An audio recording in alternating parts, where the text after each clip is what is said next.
a good working relationship with other stakeholders, no?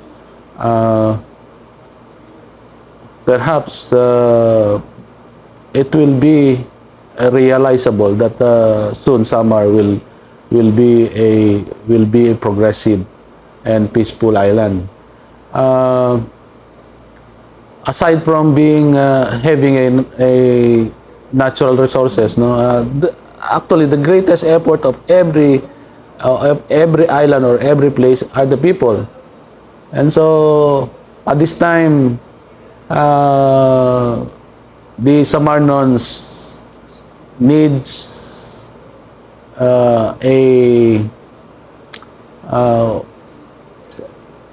shall I call a good is wanting for a good leadership, civilian leadership. If only that we can duplicate the attitude or the character of the governor of Bohol here, I could say that Samar soon will be a peaceful, progressive, and a better place to live. But by this time, as I've said, the people of Samar need someone who can inspire and lead them. So with us in the military, we, as I've said, we are doing our best. We are always in contact, always in coordination with the other local government executives, and I believe that soon the Samar will be a very good place to live. Yeah. Sir, ito.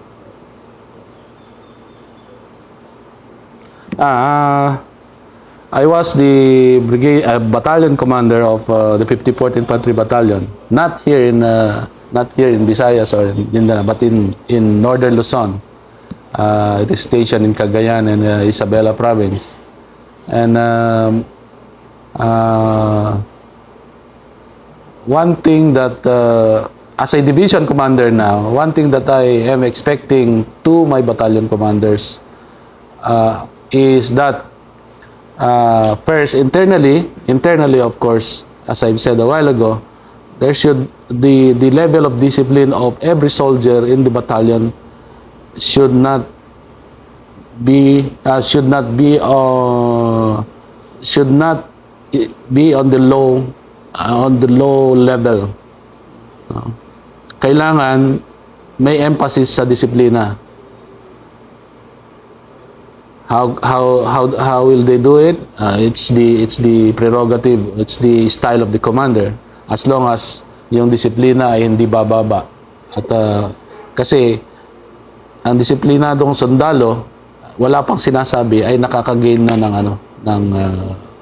ng support sa mga tao. Second, as a battalion commander, kailangan you should stick to the plan, no?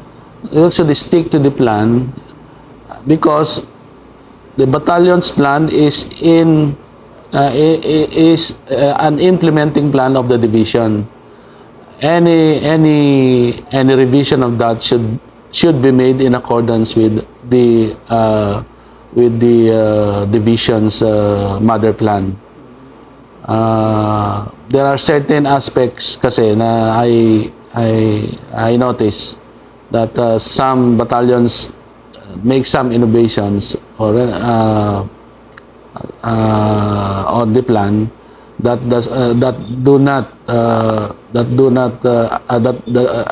is not aligned with the mother plan. Third, of course, it's a cardinal rule. Sinasabi kong cardinal rule as a commander in the field. One is do not fight the media. Do not fight the media. Second, be friend with the religious personalities. And third, stay in contact or cooperate with the local government executives. These are my emphasis. These are my emphasis. Wala kang makukuhang maganda kung hindi ka in good terms dito. Doon sa tatlo yan. Media, the religious personalities, and the local government executives. Of course, sabihin natin, kung sinabi kong wag mong kalabanin yon, meaning, as we have been doing here, and yung ginagawa ko rin ng battalion commander ako, is yung i-persuade mo sila ba? Convince them. Convince them that your intention is towards the attainment of peace and order in the area. Ganon. I know for a fact that there are critical members of the religious sector, also with the local government executives, and of course the media. But there are some ways that you can enlist their support. So yun ang sinasabi ko sa mga battalion commanders ko at sa mga brigade. Itong brigade commander ako sa Bohol, we have emphasized to the civilian government the importance, as you have said, the civil-military cooperation instead of civil-military operations, the normal thing that we say. The word cooperation itself is a come-on to our civilian counterparts in government, diba? It connotes partnership. It connotes sharing, diba? Of course, towards the attainment of particularly peace and development in the area. So, I believe then and now that through cooperation, we can make difficult things easier to achieve. Kung may pagkakaisa talaga, kahit na gaanong hirap, gaanong hirap ng lugar, ma-achieve mo yung gusto mong mangyari. In Bohol as brigade commander of the 302nd for more than a year. And I'd like to make it clear that I did not influence nor motivate the local government head, especially Governor Aumentado, Erico Aumentado. It just so happened that we had a meeting of the minds. Governor Aumentado's vision was to remove Bohol from the famous Club 20 list. Meaning, the Club 20 list is composed of 20 provinces, 20 poorest provinces of the country. So, and like me, he is convinced that development and of course then prosperity will only set or will only be attained once there is a remarkable improvement of peace and order. So in other words, peace and security is a prerequisite or is a must for development. So what the governor did was to place the Bohol poverty reduction program. He put in place the BPRP or the Bohol poverty reduction program.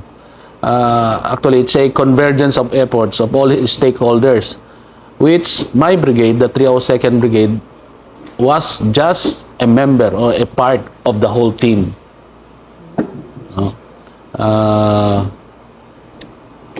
So my brigade takes lead on the peace and security of the province, while the other local government units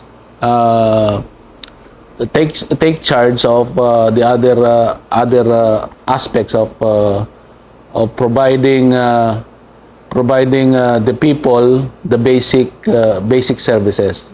So ang nangyari kasi, it's a conglomeration of all local government units, the military, the police, and then the other heads of the departments, meaning the representation of the different departments of our government.